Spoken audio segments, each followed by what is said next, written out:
So I think building off of our conversations from last couple of weeks, I thought we'd delve a little bit deeper now into a discussion on the self and self-development. Right? We started by watching Blood Brothers. That was a documentary on the relationship between Malcolm X and Muhammad Ali, and Allah's mercy be upon both of them. And then last week, we looked at a particular hadith that essentially says that the entire earth is a masjid, but along the prism and frame of meaning, not just like you can pray wherever you want, but essentially that if the whole world is a place where someone can pray, it means that the whole world is a place that someone can be Muslim also. And to recognize, well, what becomes challenging for us in being able to just manifest our religious identity in different settings and different places. So I want us to start to hone in on now an individualized recognition of ourselves and to start to build out a sense of over the course of the coming weeks, months, years, how we're crafting with very deliberate strategy, a trajectory that's around growth, movement forward. When we talk about the self, like what are we referring to? What does it mean? What do you think? What's the self? Or how about this, just to get us going? If you guys want to talk in small groups, maybe like 2 or 3 people, and this is like our prompt. Like, what is the self?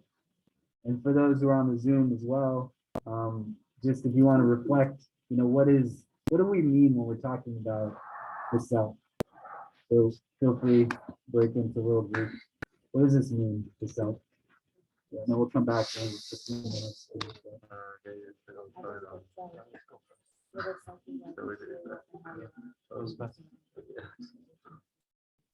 I'd say like the self is like a combination between like your body and your soul and also like maybe one more specific like you're not. So that's like kind of what those yeah. That's what I think is self.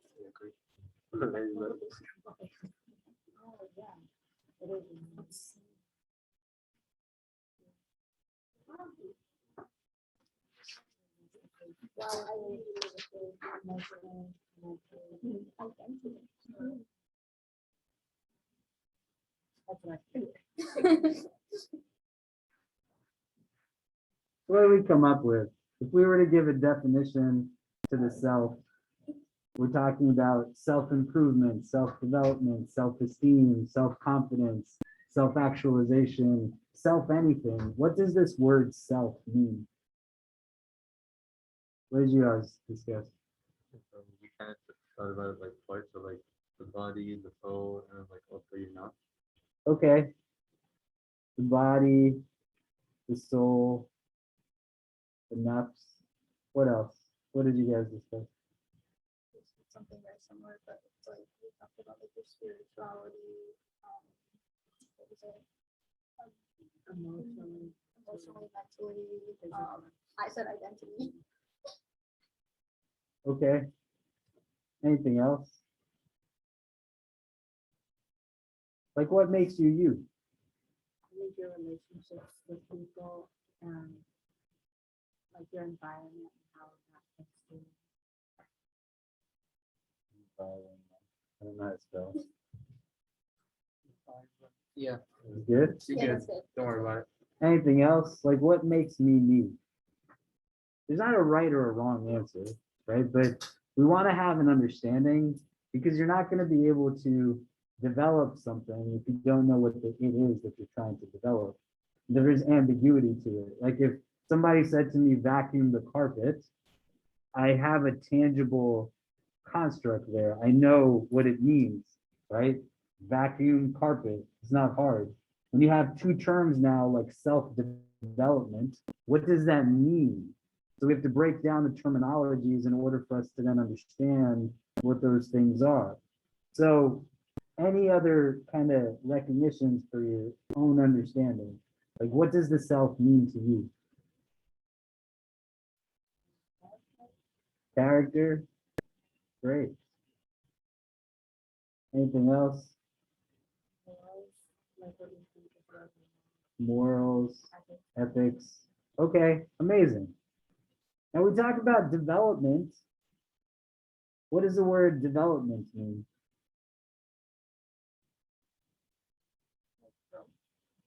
Yeah, it's not a trick question. Growth. What else? Change.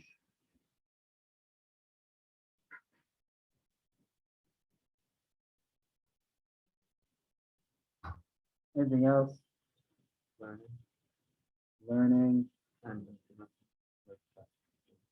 implementing what you learn. What else?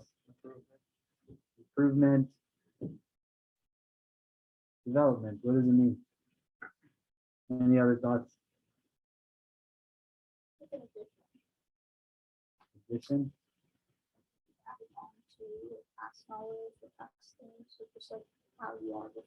Okay. Continuity to it. Great. None of these are bad things, right? Like growth is not bad. Change is not bad necessarily. Learning and acting upon what you learn, also not bad. Improvement, having continuity to it is also not problematic. These are all good things. So individually now, if we start to combine these two, whether we're looking at it in terms of characters, morals, ethics, relationships, spiritual selves, emotional, mental, physical, the body, the soul, the nafs. If I was to ask you in these holistic sense of you, where you have a particular trajectory for your own growth or a strategy around improvement, what would you be able to point to? Because we live in a world that is constantly saying, find your purpose, find your purpose, find your purpose, right? In my opinion, if people were telling us more so to live in pursuit of holistic wellness as opposed to individual gain and purpose, we'd likely see a lot more change in terms of how things function. But if you can't see yourself as an entire individual that has lived experiences that have literally gone through in your day to day, every day since you've been alive. Or to then think about a trajectory moving forward that is not just about gains of the physical or gains of the material, but a development strategy to you in your entirety. Why is this important? Why is this something that we want to do?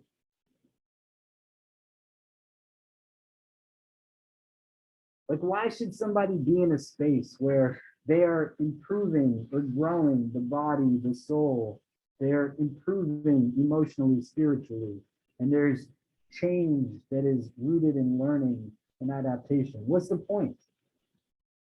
It's the alternative. That you don't. Yeah. So why? Why would I do it?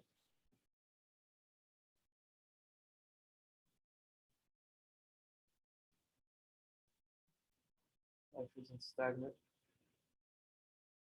Other thoughts? Anything? I'm trying to find the chat function on here.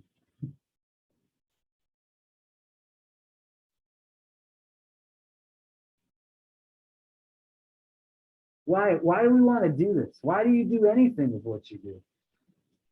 Why do you study what you study, or why are you in this school? Like, what's the claim that you're buying into, that what you're in pursuit of now, what's it going to do for you? For what? But why?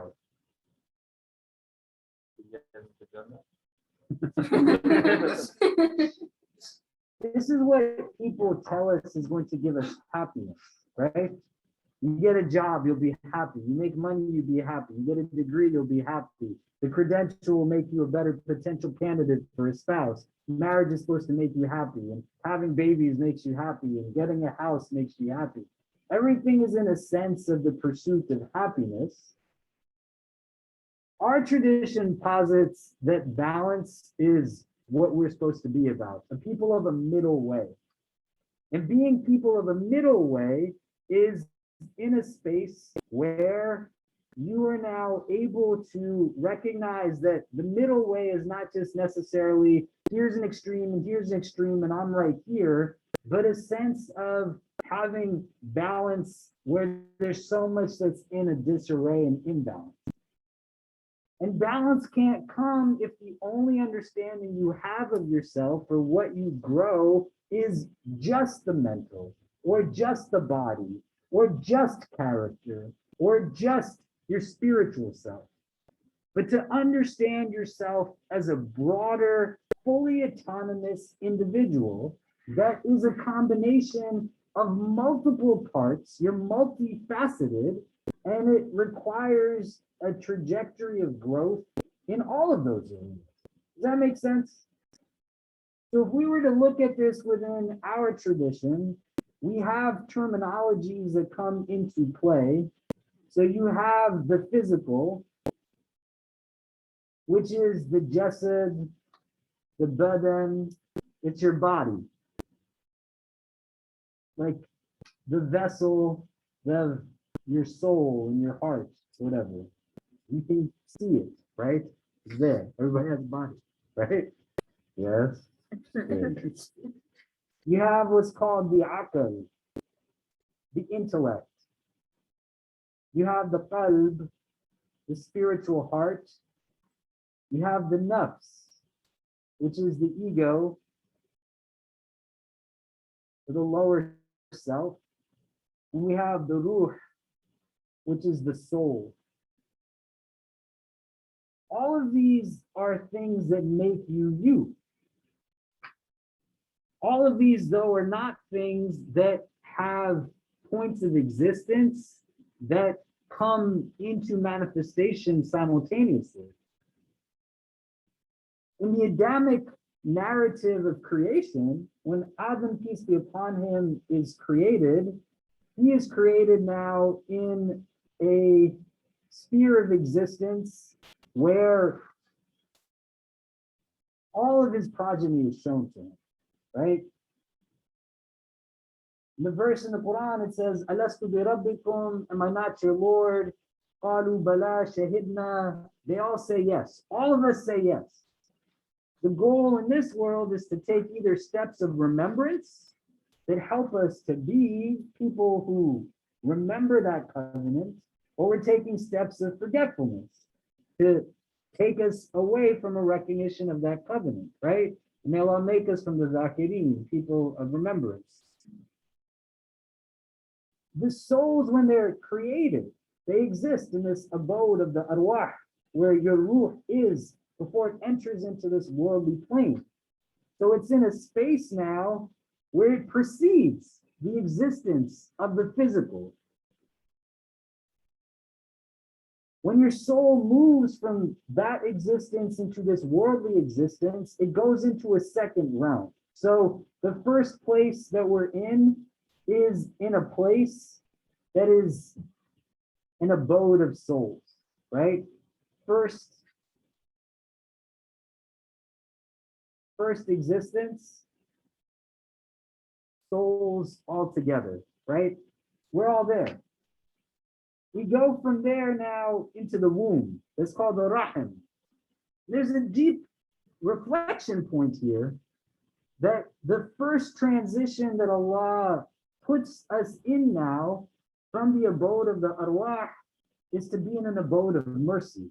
The womb, the rahim, is derived from the same root as mercy, rahmah.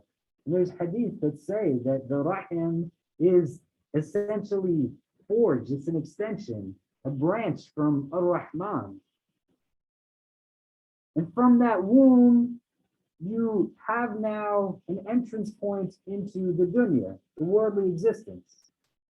That's where we're at right now. There's some who haven't gotten here yet, right? Because we weren't told like we're the last like batch of humanity. There's going to be individuals that continue to be birthed into this world. What's remarkable is that when a child is born, one of my teachers, he said, you know why people love babies so much?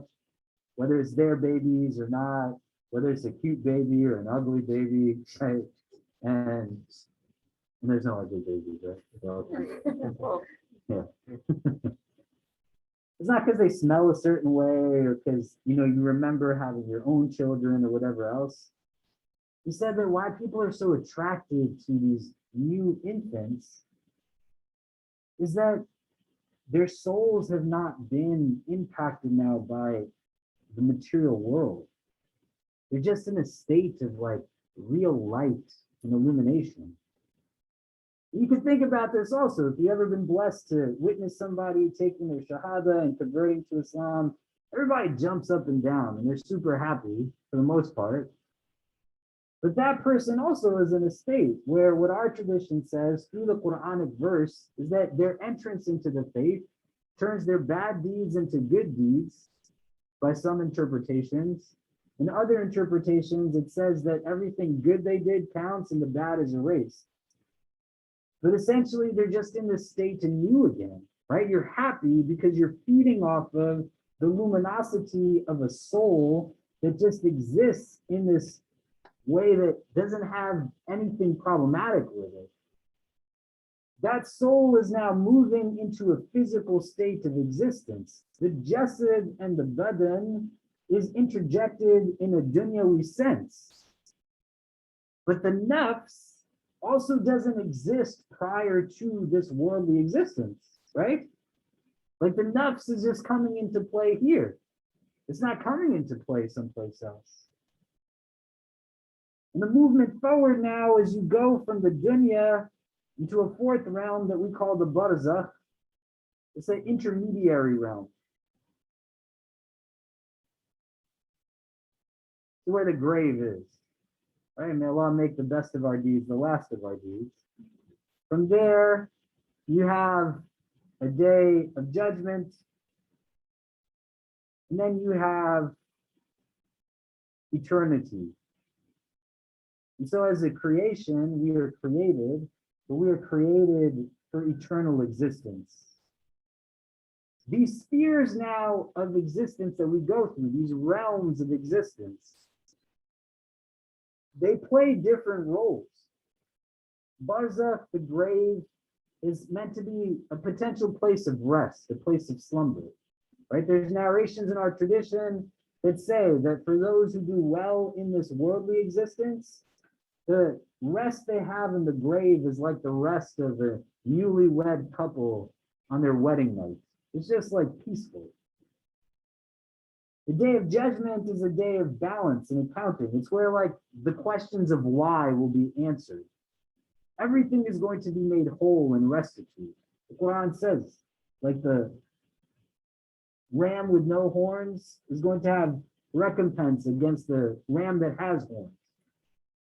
Everything's going to get its due and balance is going to be restored. But you can't do anything actively on the day of judgment. You can't say, Ya Allah, let me go and forgive that person who apologized to me. Or let me go say sorry for the gossiping or the lying. Let me go bang out 2 more rak'ahs or something like that. It's a day of assessment. It's not a day of action. The grave is a place of rest. It's not a place of movement. People in this world, which is a world of action, can do things to benefit you in those worlds, but you can't. And for the purposes of what we're talking about in terms of what makes us a whole, what's moving forward now is that thing that makes you and I distinct from the rest of creation, that soul that exists within us. And the cultivation of a strategy that says, how do I appeal to the various facets of myself? Within the prism of modern psychology, when one identifies the self, they purely identify it from the standpoint of a cognitive function rooted in a mental state of existence. And then experiences that one has. And that's not a problem, but it's a part of something bigger. Because you still do have a body, you still do have an emotional sphere, you still do have so much that makes you you. And some of these then have gradations to them. The Quran, it identifies different categories of the nafs, the ego. So it speaks about the nafs al-amara bisu, the nafs that is commanded towards evil. May Allah protect us from that. It speaks about the nafs al-lawama as a second tier, the self-reproaching nafs, the one that is in a state of kind of oscillation, and it recognizes that what it does well, how it can improve upon it, and what it's not doing so well, how it can kind of confront that. And then there's the nafs al-mutma'inna that is also derived from the Quran, that speaks about the nafs that's in a state of just contentment, a state of rest, right? May Allah grant us all a state that's like this. I want you to take a minute now to just think, like reflect. You got a notebook, pull it out. You have like some kind of apparatus if you don't have a notebook. But in terms of these facets of yourself, what would you say your current state is in relation to them? Does that make sense? I'm not saying what's your goal, because in order for us to have goals, we need to know where we exist in relation to goals. Right? So I can say, like, I want to go to Jannah, right? May Allah make us all people of Jannah. But in order for me to know where I stand in relation to it, my path and trajectory has to be identified through a prism of not just identifying where I want to be, but where I stand in relation to it, right? Because if here's my goal and I want to get to it, and I think that I'm here, I'm going to create a path that has me go like this. But if in reality, this is where I want to be, but my starting point is not where I perceive myself, my starting point is here. If I try to still take that same pathway, I'm going to end up not where I want to be, not because I don't know where I'd like to conclude, but I don't know where I'm beginning. Does that make sense? So in these frames, your physical, intellectual, spiritual, the nafs, the ruh, what's your current state of relationship to these things? And with a prism of vulnerability, it's just you talking with yourself. Take like 5 minutes now and just say, where am I in relation to this? How would I identify the state that I'm in relation to this? And then we'll come back and discuss. Does that make sense? Okay. If you got a notebook, would you start bringing a notebook? It's better to reflect in a notebook. If you don't, you pull out like a phone, a computer, and start like engaging in the process for yourself. Like, where am I in relation to my physical self right now? How would I assess and define that? Where am I in terms of, you know, my spiritual, my intellectual, my nafs, my ruh? And then we'll come back and kind of discuss for a bit.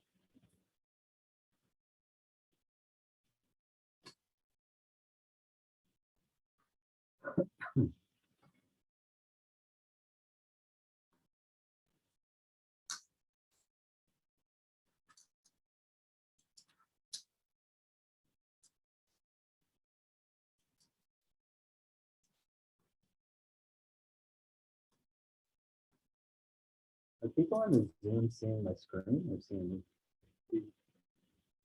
They see this? They should see both that you're sharing. Yeah, you can see them. Oh.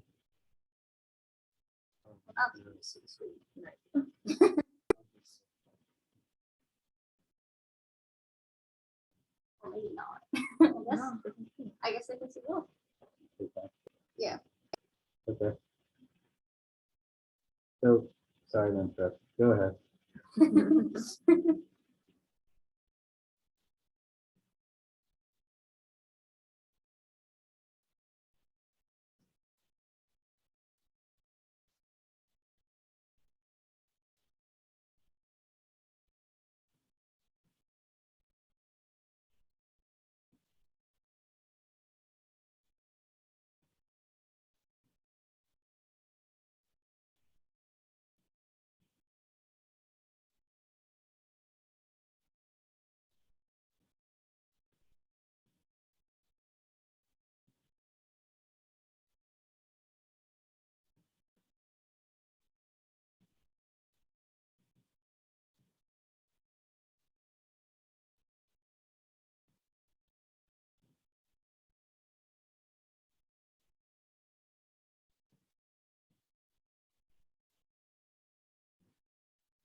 Yeah, for another couple of minutes.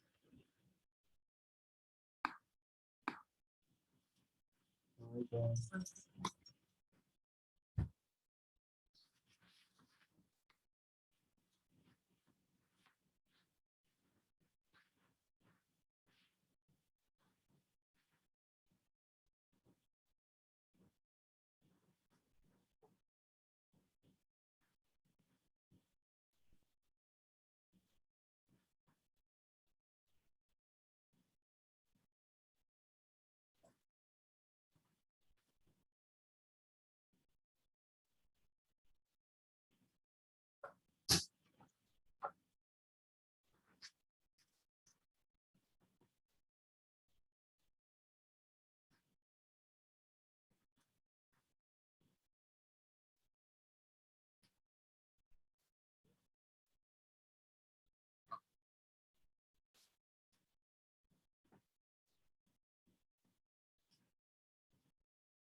Okay.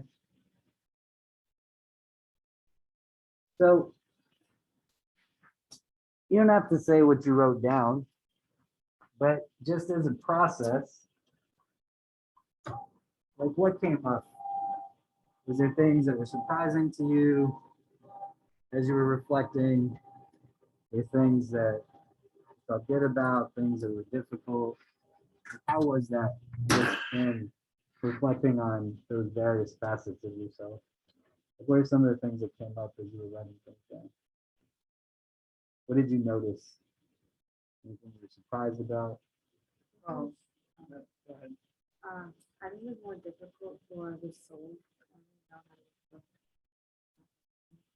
It was more difficult for the soul part Okay. Yeah, I agree with that. I had a lot of uncertainty. Like, I didn't know what questions to ask in terms of my soul and even the state of my other aspects.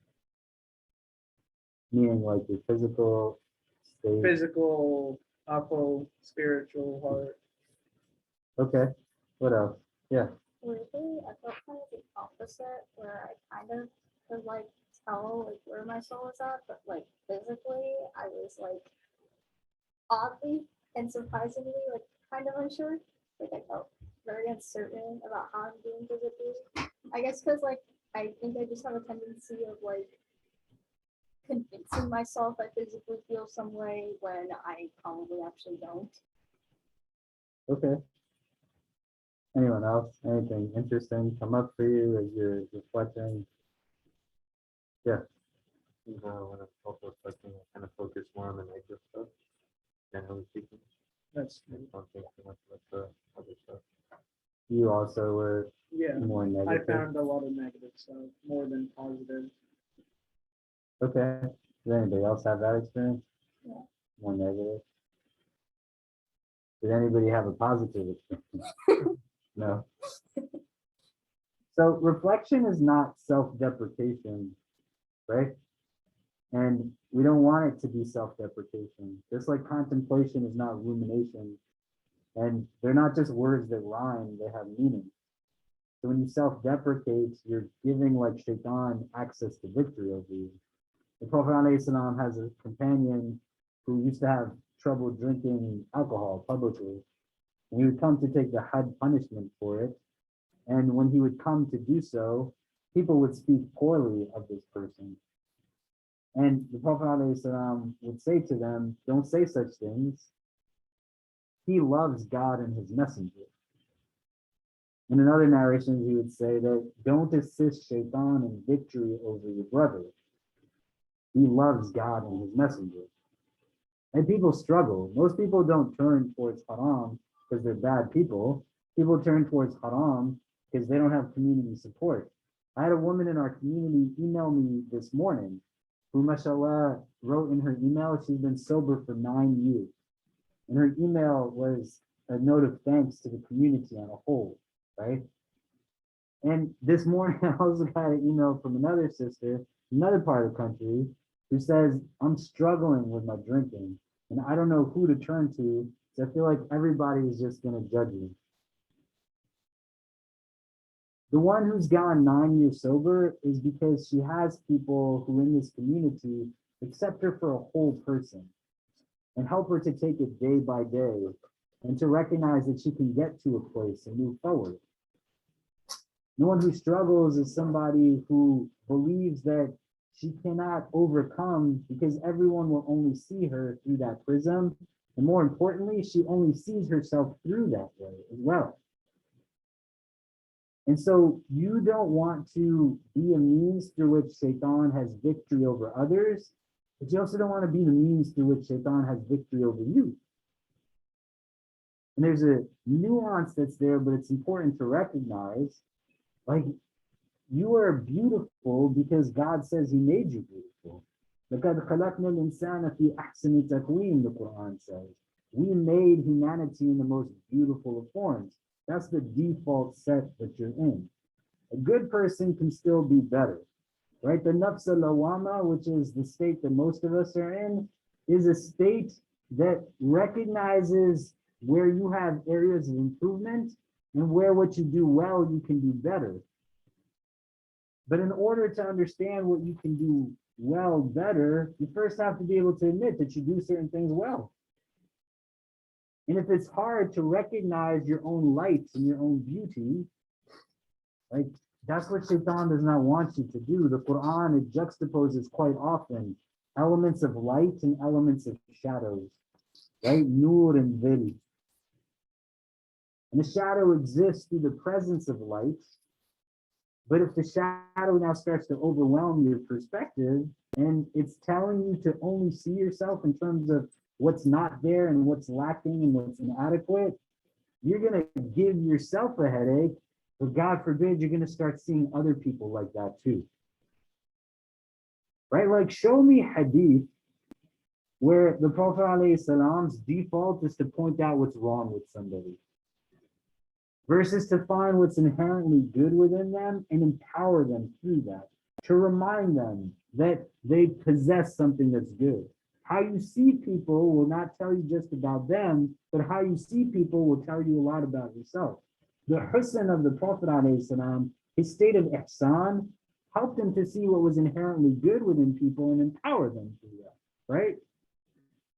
How you see yourself as well is important. This makes sense, right? So we're not going to get to a place of self-growth if we believe already that we're the worst of the worst. Everybody's got things that they can improve upon. But that improvement necessitates a starting point that's also still rooted in an element of positivity. Where do you think it comes from, the negative frame and the negative prism that we constantly see ourselves through? Again, it's not a right or a wrong. Like, what are some of the potential sources? Why is that like a default? If I say, think about yourself, why do you think about yourself negatively at first? I think about what I need to work on, not what's already there. But that's not what you said. There's a difference between having a growth mindset to say that here's what I can improve versus having a mindset that says, I'm terrible. You see what I mean? Right? Get your hand raised. I mean, I don't know if this is too simple of an answer. Your mask is so stylish. Yeah. And it matches your hoodie so well too. Yeah, I was so stupid. I don't know. Okay, anyway. I think, I mean, it's not too simple of an answer, but I feel like if you're just simply insecure, you're just going to be very easy to blame yourself more often. No, it's not a simple answer. And you just did what I said don't do. Right? You can't even answer without hating on yourself before you answer. You see what I mean? Right? Where does it come from? That's not humility, right? You don't want to interject doubt is a premise to your statements because there's certain things you know how to do. And that's, it's not arrogance to say I know how to. Do you feel arrogant when you know how to clean your dishes? No, you know how to make your bed.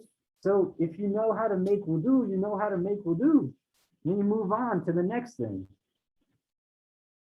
When you can start to admit that you know how to be kind, that you actually know how to be compassionate, then you can ask yourself, well, why am I not doing it? Why am I only extending greetings to people who look a certain way?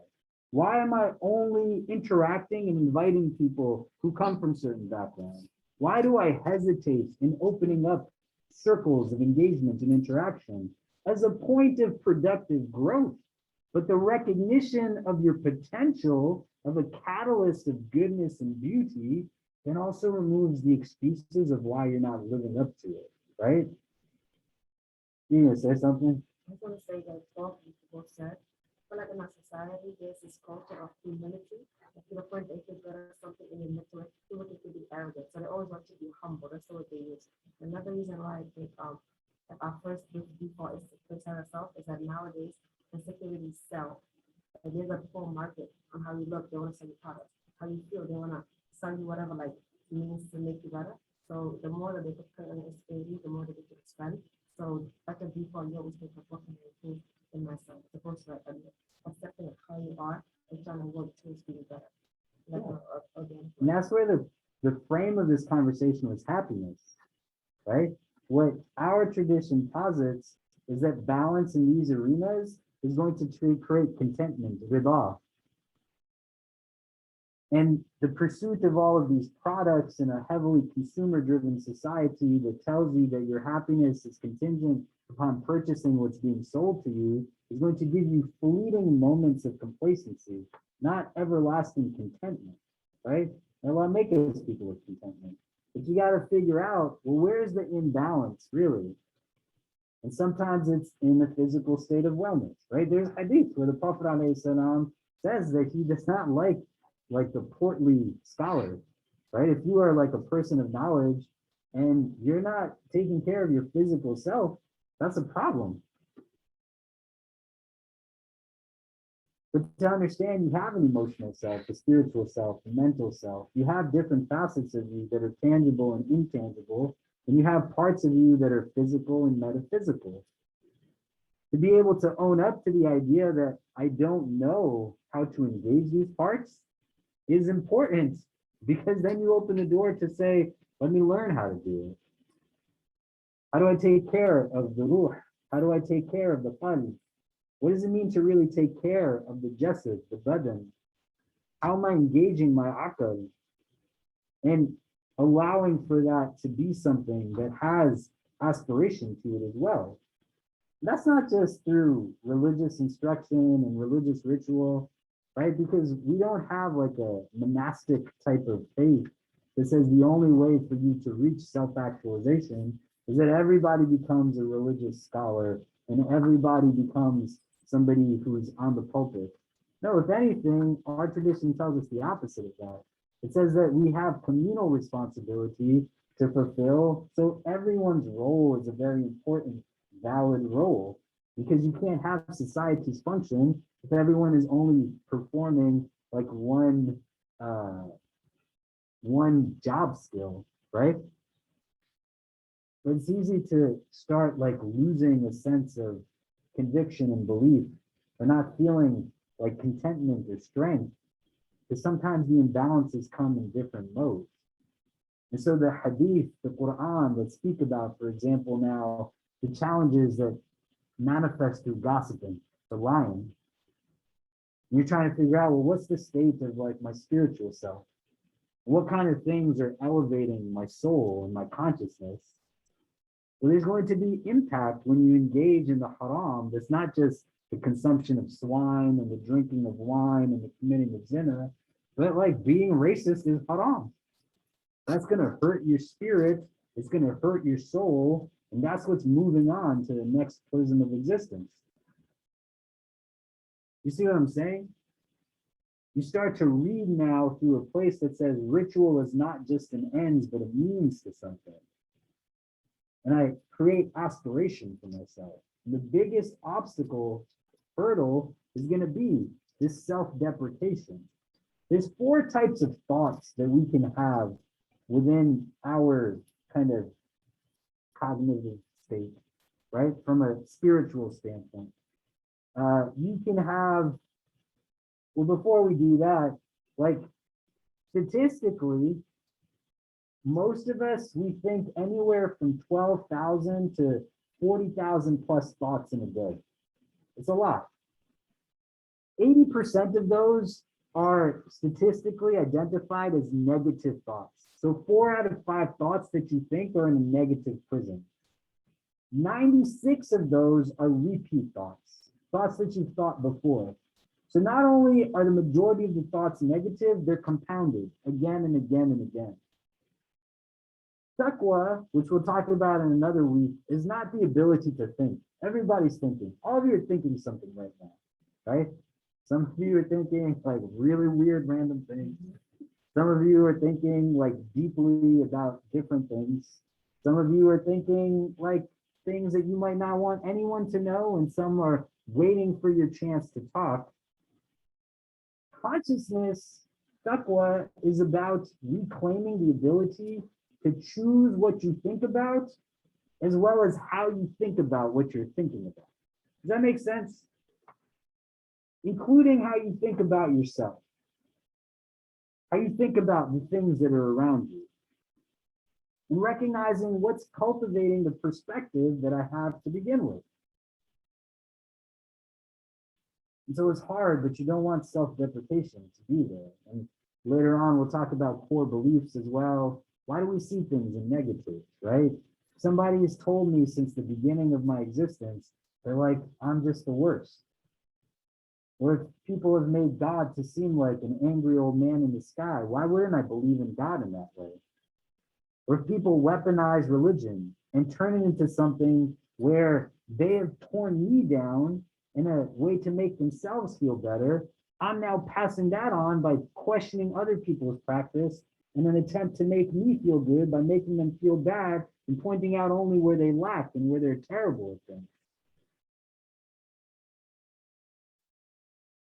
But if you don't know where you are in relation to where you'd like to be, you're not going to get to where you'd like to be, because again, it's not about where you want to end up, but you don't know where your starting point is. You see what I'm saying?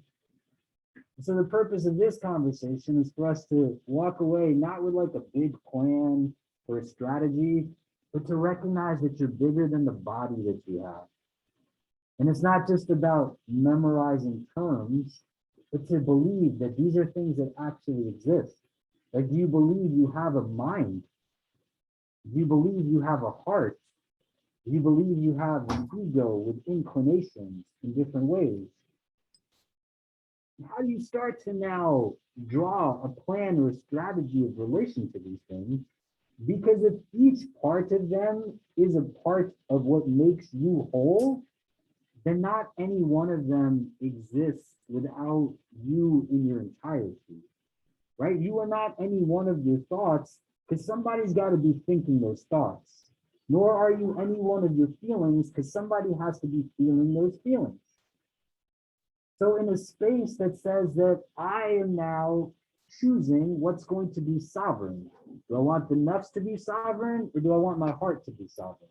If I want my heart to be sovereign and that's what's making decisions, what am I doing to cultivate a deeper relationship with my heart? And engaging in practice that allows for me to like take what I've been taught, but to now see it through a different paradigm that says, this is what's going to help me to elevate in these arenas, right? So I'm not just still like bowing and prostrating, but like the world is still heavy. My inward perspective on it allows for the outward gain to be something that then shifts. Does that make sense? I'd love to hear what a few people think before we wrap up. I know I promised that we're not going to go super over time this week, so we're going to wrap up soon. So what does it make you think? Like, what does it bring up for you? So why don't we do this? You can turn back to just the people sitting around you. Like, where does it take you in your thoughts, the conversation? Questions, comments, like anything, even if it's confusion. But so that we're all talking to each other and we're in a place where we can explore that. And then we'll come back and we'll debrief on it.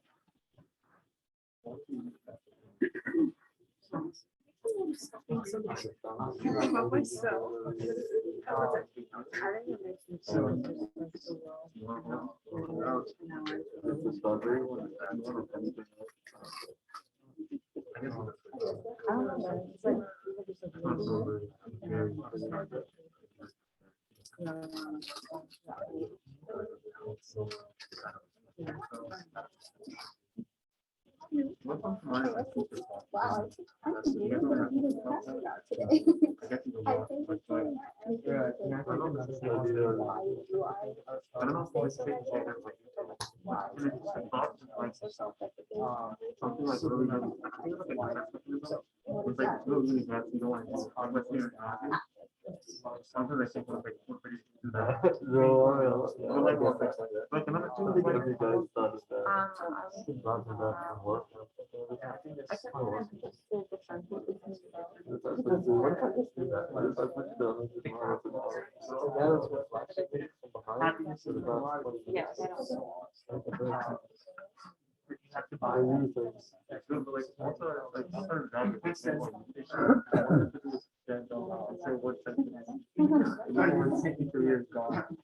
if you just say one sentence, really loud. It's like crazy.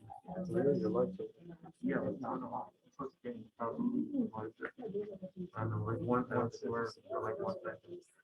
Like, I don't know how I said that kind of. I mean, I think longer than other people talk. I don't know.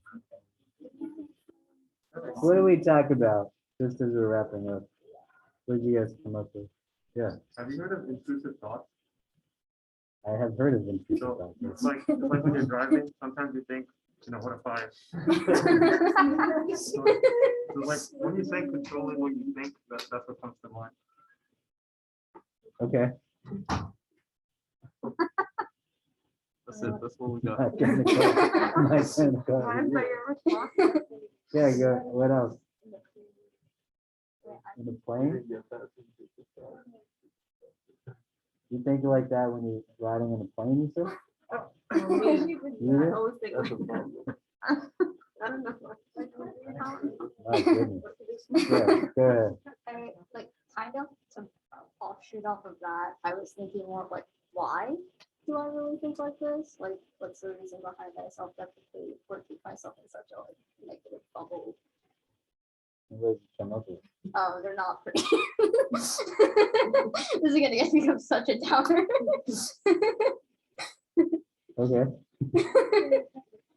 I mean, it Yeah, was go ahead. like I feel like sometimes it's like well, number one, I think like because I tell myself that if I let myself think positively about myself, it'll like develop like a negative ego, like I be arrogant, which I don't know why, but like it's just like something I think I believe in. I think it could have this because I have a tendency to compare myself to a lot of people, and so it's like I've always been told like growing up that like to be the best, I like had not necessarily the best for myself, but like whatever I chose to do with my life, I had to be the best out of everyone.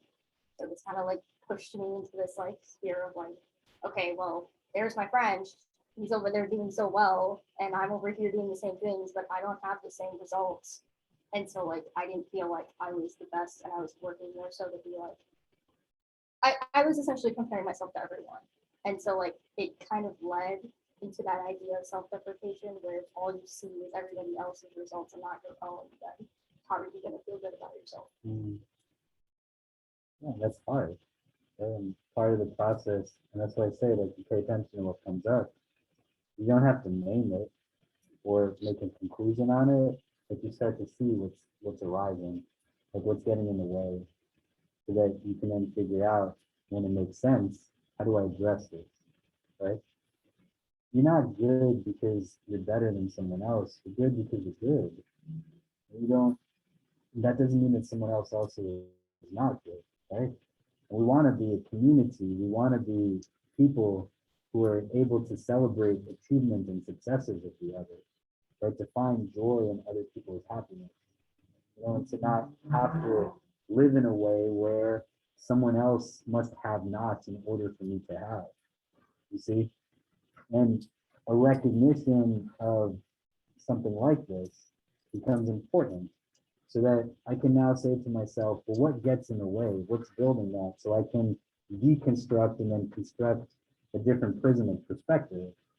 But if you're never thinking about the various parts that make you you, like character, integrity, the body, spirituality, emotionally, mentally, spiritually, whatever, or when you think about it, you're thinking about it only in a prism of negatives and like either where somebody else is terrible or like where you're terrible, there's also not going to be a productive movement forward.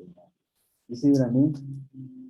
So what I would like for people to do is just sit with us a little bit between next week, this week and next week, and for us to spend some time, like come back to it later.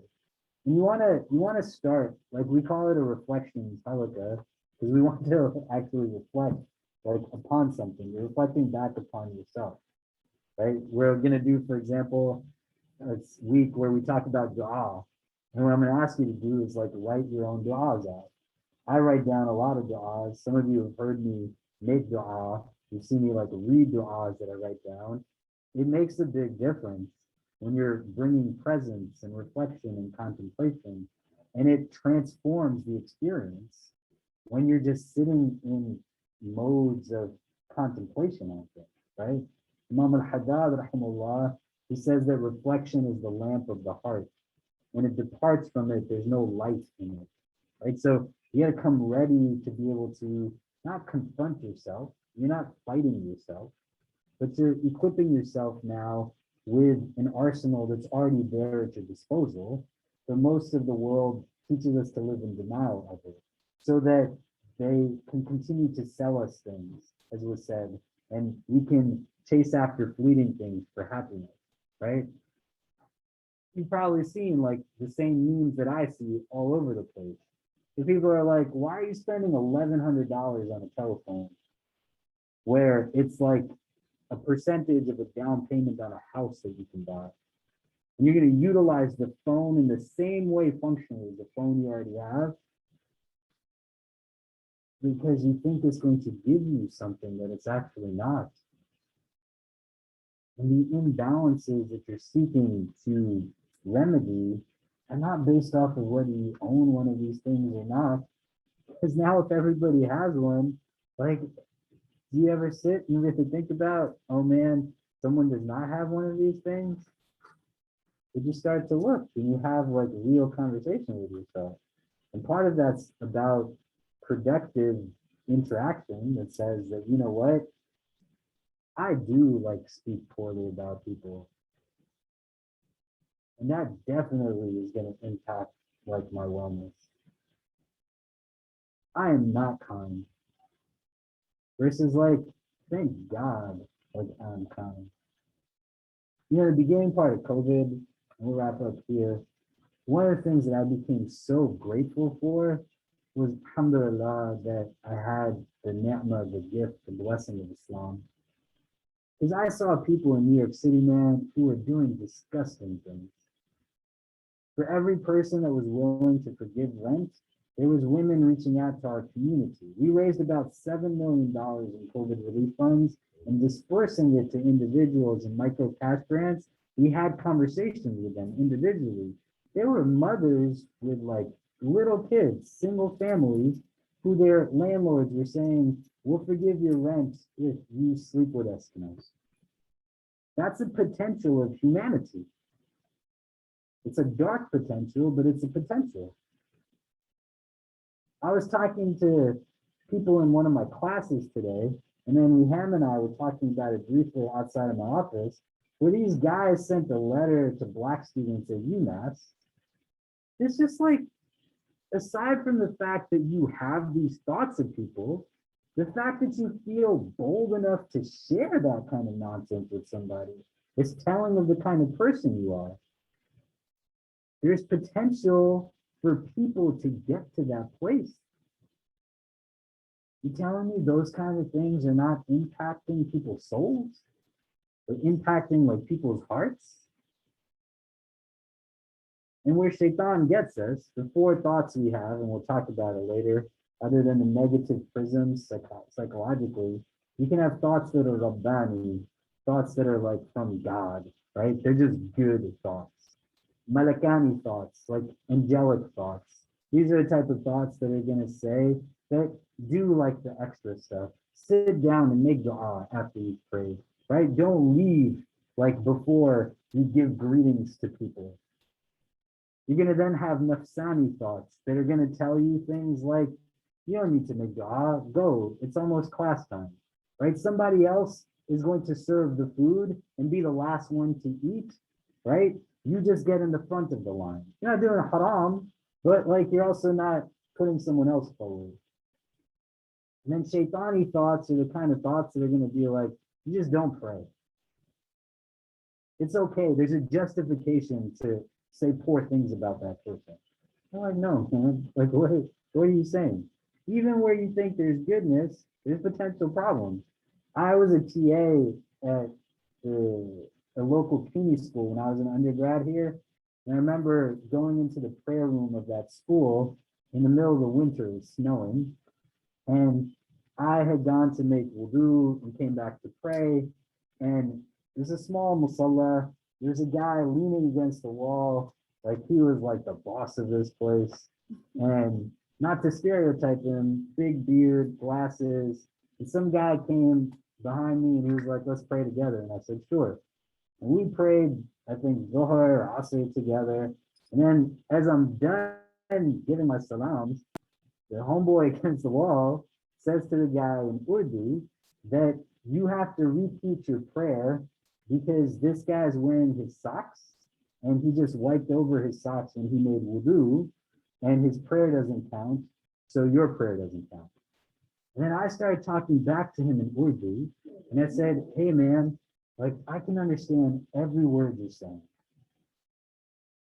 And just for the record, I took my socks off when I made wudu. And even if I didn't, who are you to be judging anything?